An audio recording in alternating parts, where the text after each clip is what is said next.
Who's the poor sucker with more money than sense that got fooled by this hustler? Charlie couldn't help asking. Who did he sell the medicine to? I don't know.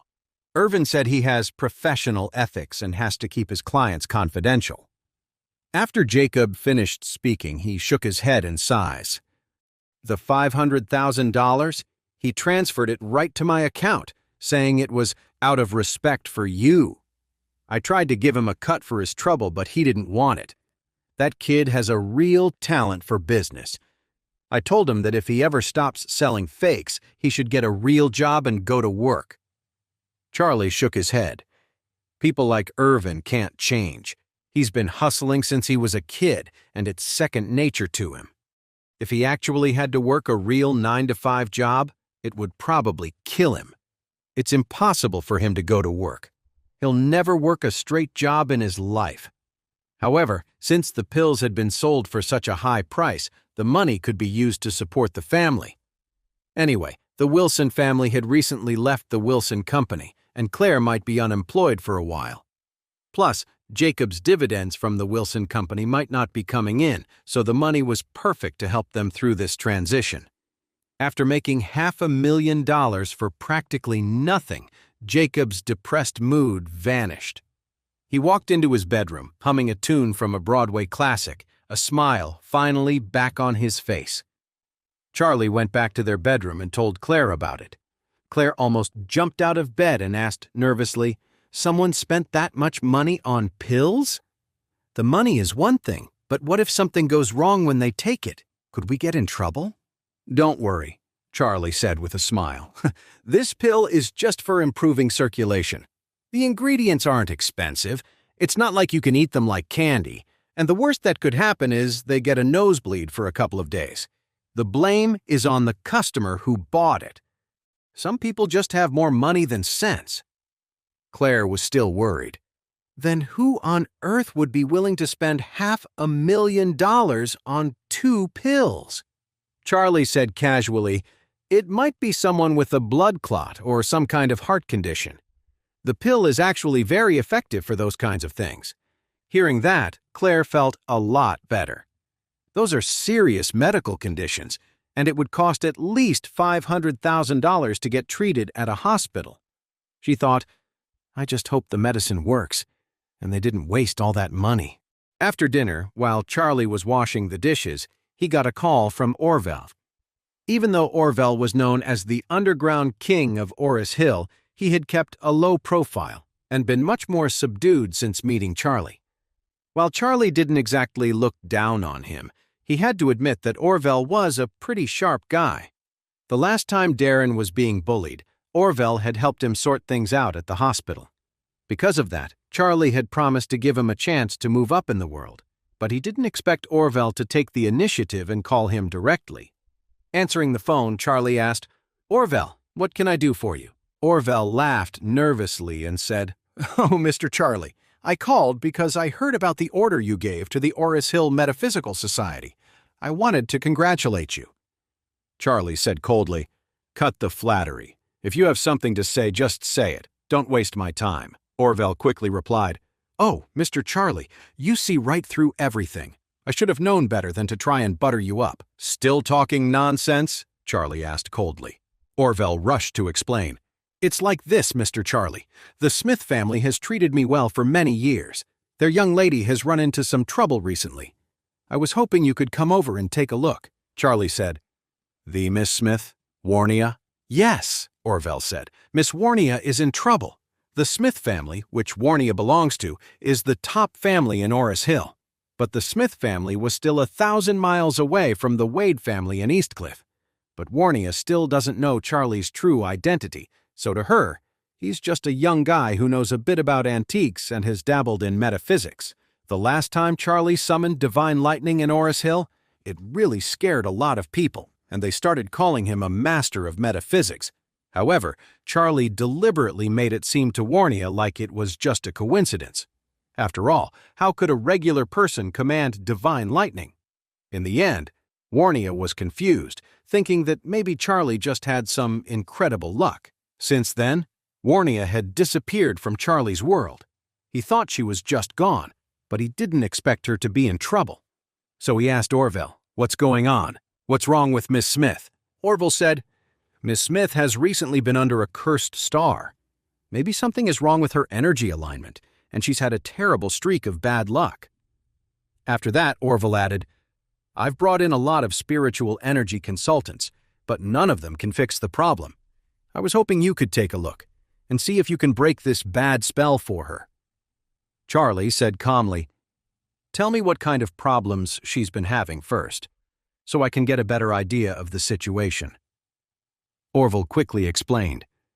"She's been getting hurt recently. She's had several minor car accidents.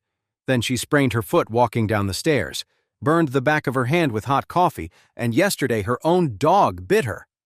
On top of that, several important deals for the Smith family group have fallen apart, which has really hurt their profits."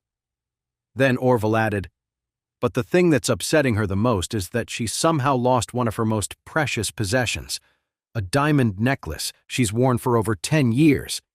It was a historical artifact left to her by her mother before she died. The young lady has been crying for days over it." Charlie chuckled and said, "It seems Miss Smith has really been having some bad luck lately." "You're telling me?" Orvel looked at Charlie and said seriously, "Mr. Charlie, you're a master of metaphysics. I'm sure you must have a solution for this." Charlie asked him in return, "Mr. Orvel, why are you so concerned about Miss Smith? What's your relationship with the Smith family?" Orvel quickly said, "Let me explain, Mr. Charlie. Miss Smith's grandfather is my benefactor. I was only able to get my start in Orris Hill back in the day because of his support. I've always wanted to repay him, so I've always helped the Smith family take care of things they couldn't handle themselves."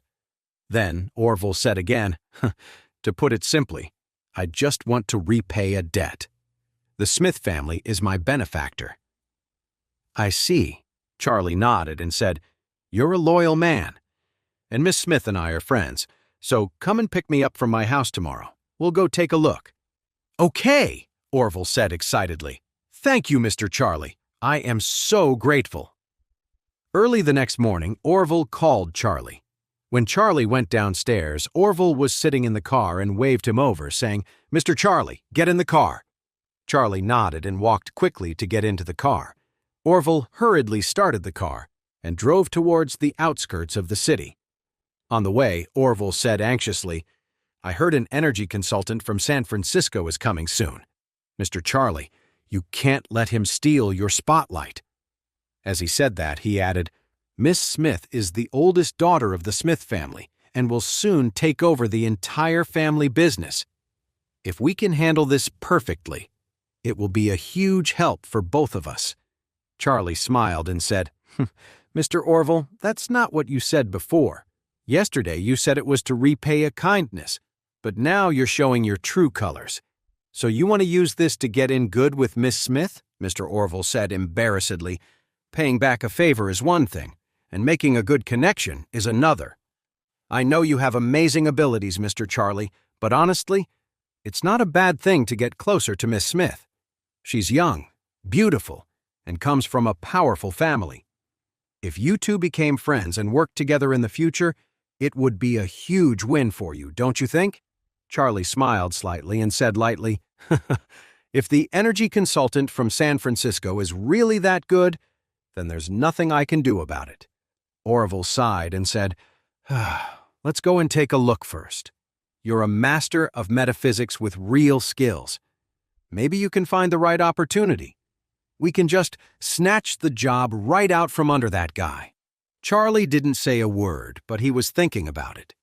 If Everett Sutton from San Francisco was really a descendant of the Sutton family, he probably knew a thing or two. You might as well see what the Sutton family's methods were like. Perhaps it could give him some insight for his own understanding of mystic knowledge. Warnia's mansion was in the most exclusive gated community in the suburbs.